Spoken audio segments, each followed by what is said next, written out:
महाराष्ट्र प्रदेश आदिवासी काँग्रेस कमिटी आयोजित भव्य आदिवासी जनजागृती परिषदेचे आयोजन 25 ऑगस्ट रोजी दुपारी 1 वाजता स्थानिक वाघमाता संस्थान सभागृहात परतवाडा येथे करण्यात आले होते। या परिषदेत आदिवासी बांधवांच्या समस्या सादर करून अनेक मागण्या यावेळी स्पष्ट करण्यात आल्या। आयोजित जनजागृती परिषदेत अनेक मान्यवरांनी मार्गदर्शन केले आहे। महाराष्ट्र प्रदेश आदिवासी काँग्रेस कमिटी आयोजित भव्य आदिवासी जनजागृती परिषदेचे आयोजन 25 ऑगस्टला दुपारी 1 वाजता स्थानिक वाघमाता संस्थान सभागृह परतवाडा येथे संपन्न झाली। शेतकऱ्यांना कर्जमाफी, आदिवासी पारधी समाजाला शेती मिळावी, खावटी कर्ज, घर, शाळा, जमीन आदींचे भाडेपट्टे, प्रलंबित घराची हप्ते तात्काळ अदा करावी, घरबसल्या सर्व प्रलंबित प्रकरणे मंजूर करावीत, शेतकऱ्यांचे वीज बिल माफ करावे, सर्व प्रकारच्या ग्राहकांना कर्जमाफी करावी, विजेचे दर कमी करावेत, पीक विम्याच्या नावाखाली तुटपुंच्या मदतीऐवजी योग्य मोबदला द्यावा, कामगारांसाठी केलेल्या योजनांचा लाभ मिळण्यात येणाऱ्या अडचणी दूर कराव्यात, किचन सेट त्वरित उपलब्ध करून द्यावेत, कापूस, सोयाबीनसह शेतातील पिकांचे भाव वाढवावेत, योग्य नुकसान भरपाई मिळावी, शहरी आणि ग्रामीण भागातील घरांच्या किमतीतील तफावत दूर करावी, नियमित कर्जफेड करणाऱ्या शेतकऱ्यांना 50,000 रुपये अनुदान देण्याची मागणी या कार्यक्रमातून करण्यात आली।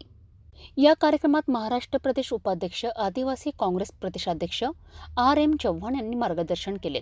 मेळघाटच्या ज्या काही मूलभूत समस्या आहेत, पाण्याची फार मोठी समस्या आहे, आरोग्याची फार मोठी जटिल समस्या आहे, शिक्षणाचा इथं बोजबारा वाजलेला आहे, रस्ते नाही, मोबाईल घेऊन आहेत मुलांनी, टावर नाही आहे तिथे त्याला, आणि हे जे काही आपलं याला विदर्भाचं नंदनवन आपण म्हणतो ते आता भकास वन इथल्या पूर्वीच्या आमदारांनी बनवलेलं आहे।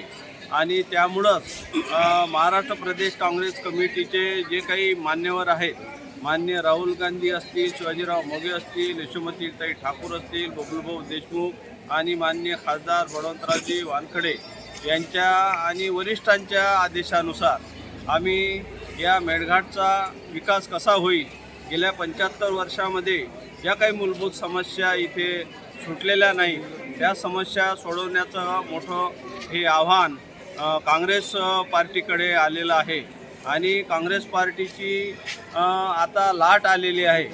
BJPनी जे काही लोकांना 15 लाख रुपये देतो, गॅस देतो, पेट्रोल देतो, डिझेल देतो आणि जे काही खोटे आश्वासनं दिलेले आहेत ते खोटे आश्वासन आता कालबाह्य झालेले आहेत आणि लोकांमध्ये फार मोठा रोष निर्माण झाला आहे। आजपर्यंत पारधी समाजातील एकही व्यक्ती आमदार किंवा खासदार झालेला नाही, असे मनोगत यावेळी व्यक्त करण्यात आले। सतत एकाच जमातीकडे हे नेतृत्व राहिलं आणि विशेषतः एकाच कुटुंबात 3-3, 4-4 वेळ हे नेतृत्व राहिलेलं आहे। तर आता सध्या तेच ते नेतृत्वाने ती जमात या मतदारसंघाचं नेतृत्व करत असल्यामुळे खालचा जो पट्टा आहे, विशेषतः पथरोट पासून तर हा जो मराठी पट्टा आहे यांना हा थोडं नेतृत्वात बदल हवा आहे। आणि मेळघाटात जी कंडिशन 60 वर्षाच्या अगोदर होती, 70 वर्षाच्या अगोदर होती, म्हणजे हे महाराष्ट्राची निर्मिती 1960 साली झाली, ती तशीच्या तशीच आहे। ज्या काही शासकीय योजना आहेत त्या आदिवासींपर्यंत पोहोचत नाहीत। अनेक प्रकारचे, अनेक जातीचे, जमातीचे हे आदिवासी इथं राहतात, परंतु आदिवासी हा राखीव मतदारसंघ असल्यामुळे प्रत्येक जमातीचा याच्यावर हक्क आहे। कार्यक्रमस्थळी अध्यक्षस्थानी जिल्हा काँग्रेस कमिटीचे अध्यक्ष बबलू देशमुख होते।